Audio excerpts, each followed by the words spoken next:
Example 6.16 है और इसका पहला पार्ट पहले ही सॉल्व हो चुका है, वो आप देख सकते हैं। और इसका जो सेकंड पार्ट है तो वो यहाँ पे सॉल्व होने जा रहा है। इसके सेकंड पार्ट में स्टार्टिंग में कुछ बातों का ख़ास ध्यान रखना है, अदरवाइज़ ये जो सेकंड पार्ट है बहुत ही ज़्यादा इजी है। तो सेकंड पार्ट में बोला गया था कि अगर हमने अनसक्सेसफुल कीज़ जो है एलिमिनेट कर दी हैं तो हमें निकालना है इसका एक्सपेक्टेशन और variance of number of trials required to open the door. तो अब हमारे पास टोटल कितनी कीज़ थी, n कीज़ थी, ठीक है। तो सक्सेस क्या हो जाएगी, मतलब अगर हम पहली बार ही ट्राई करें और डोर ओपन हो जाए तो उस केस में सक्सेस क्या हो जाएगा, तो प्रोबेबिलिटी जो हो जाएगी सक्सेस की वो हो जाएगी 1/n, बट उसका फेलियर क्या हो जाएगा, फेलियर हो जाएगा 1 - 1/n। ये हो गया फर्स्ट ट्रायल की बात। अब मान लीजिए ये तो फर्स्ट ट्रायल में अगर सक्सेस आ गई तब की बात थी। अगर हम बात करें कि हमें सक्सेस मिलती है सेकेंड ट्रायल में, ये था फर्स्ट ट्रायल की सक्सेस। अब मान लीजिए हमें फर्स्ट ट्रायल में सक्सेस नहीं मिली तो उस की को हम क्या करेंगे, एलिमिनेट कर देंगे। तो वो की जब हम एलिमिनेट करेंगे तो n में से n कीज़ थी हमारे पास, उसमें से एक की चली गई तो कितनी कीज़ बची, अब हमारे पास कीज़ बची हैं n-1। तो n-1 कीज़ हैं अगर आपके पास, तो अगर हम उन n-1 कीज़ में पूछें कि अगर आप ट्राई करते हैं, मतलब वो सेकेंड ट्रायल होगा हमारा, तब उसमें आपको सक्सेस मिलेगी, उसकी प्रोबेबिलिटी क्या होगी। तो अब हमारे पास कीज़ कितनी है, n-1 है, पहले n थी तो ये आ गया, अब n-1 है तो 1/n-1 हो जाएगी। अब ऐसे ही मान लीजिए अगर हमें सक्सेस नहीं मिली तो उसका q की वैल्यू क्या हो जाती है, 1 - 1/n-1, क्योंकि q की वैल्यू 1 - p होती है, तो 1 - p से ये आ गया। अब यहाँ पे 1 - p होगी तो 1 - p की वैल्यू ये थी तो ये प्लेस कर दी। अब समझ लीजिए अगर सेकेंड ट्रायल में भी हमें सक्सेस नहीं मिली तो हम क्या करेंगे, थर्ड ट्रायल करेंगे। तो थर्ड ट्रायल में हमारी ये 2 चाबियाँ तो चली गई हैं, तो टोटल सैम्पल्स हमारे पास कितने बचेंगे, n-2, मतलब कि टोटल हमारे पास n-2 कीज़ बचेंगी। तो उसकी प्रोबेबिलिटी क्या हो जाएगी, 1/n-2, और उसका फेलियर कितना हो जाएगा, फेलियर हो जाएगा 1 - p होता है तो p की जगह पे n-2 हो जाएगा। तो अब ऐसे ही केसेस आप और भी खुद समझ सकते हैं।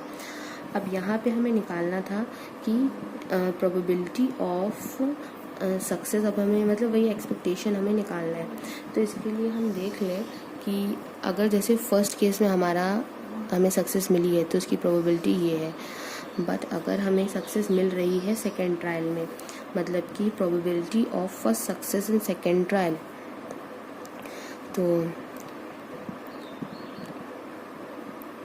Probability of first success in second trial की बात कर रहे हैं।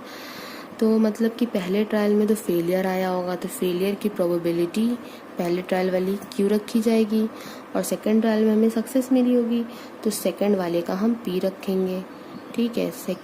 पहले वाले की फेलियर और सेकेंड वाले की सक्सेस, क्योंकि यहाँ पे यही कहा गया है कि हमें फर्स्ट सक्सेस मिली है सेकेंड ट्रायल में, तो मतलब कि सेकेंड ट्रायल में सक्सेस मिली है तो उसकी प्रोबेबिलिटी p लिख ली, बट फर्स्ट ट्रायल में सक्सेस नहीं मिली थी तो इसलिए वहाँ पे उसका फेलियर की वैल्यू रख देंगे। तो यहाँ पे q की वैल्यू क्या है, 1 - 1/n इंटू सेकेंड ट्रायल में ही सक्सेस मिली थी तो सेकेंड ट्रायल की सक्सेस की प्रोबेबिलिटी हो जाएगी 1 - 1/n। तो जब हम इसको सॉल्व करेंगे तो ये आ जाएगा n-1/n, 1/n-1, n-1 से n-1 कैंसिल आउट तो बच जाएगा 1/n। अब ये एक हमारा केस हो गया कि अगर सेकेंड ट्रायल में हमें सक्सेस मिली थी तब का ये केस है। बट अगर हम ये सपोज करें कि हमें फर्स्ट सक्सेस मिली है थर्ड ट्रायल में, तो हम ये लिखेंगे first probability of first success in third trial. तो probability of success in third trial हम कैसे निकाल सकते हैं, मतलब कि पहले वाला जो केस है उसमें भी हमें फेलियर मिला होगा तो पहले वाले केस का फेलियर मतलब कि क्यू होता है ये, तो वो रख लिया। सेकेंड वाले में भी हमें फेलियर मिला होगा, मतलब कि सेकेंड ट्रायल का भी हमें क्यू ही रखना है, तो वो आप क्यू देख सकते हैं 1/n-1 होता है। अब थर्ड केस में ही तो हमें सक्सेस मिली है, तो थर्ड केस का p की वैल्यू क्या थी 1/n-2। अब इसको जब हम सॉल्व करेंगे तो क्या आएगा n-1/n, ये हमारा क्या हो जाएगा n-2/n-1, 1/n-2, n-2 से n-2 कैंसिल, 1 से 1 कैंसिल, मतलब कि 1/n। तो इसी तरह से आप जितनी भी प्रोबेबिलिटीज़ निकालेंगे उसमें सबकी वैल्यू आएगी 1/n। तो इसका मतलब यही होता है कि यहाँ पे जो वैल्यू आ रही है प्रोबेबिलिटी की वो 1/n ही आ रही है। तो 1/n आ रही है, इसका मतलब हम इसको कैसे एक्सपेक्टेशन निकालेंगे। एक्सपेक्टेशन ऑफ x का फॉर्मूला होता है summation x is going from 1 to infinite x into P x. अब फॉर्मूला रख देते हैं x is going from 1 to infinite, x की वैल्यू x है, पी एक्स है हमारा 1/n, 1/n हमारा समेशन से बाहर आ जाएगा, और समेशन जब ओपन होगा x पे तो 1 + 2 + 3 + अप टू सो ऑन। तो यहाँ से 1/n ये है सम ऑफ n टर्म्स, तो सम ऑफ n टर्म्स क्योंकि n कीज़ हैं तो ये n तक ही वैल्यू यहाँ पे इसकी जाएगी, इनफाइनाइट तक नहीं जाएगी, n कीज़ की बात हो रही है, तो अप टू ये n तक ही यहाँ पे ये जाएगा।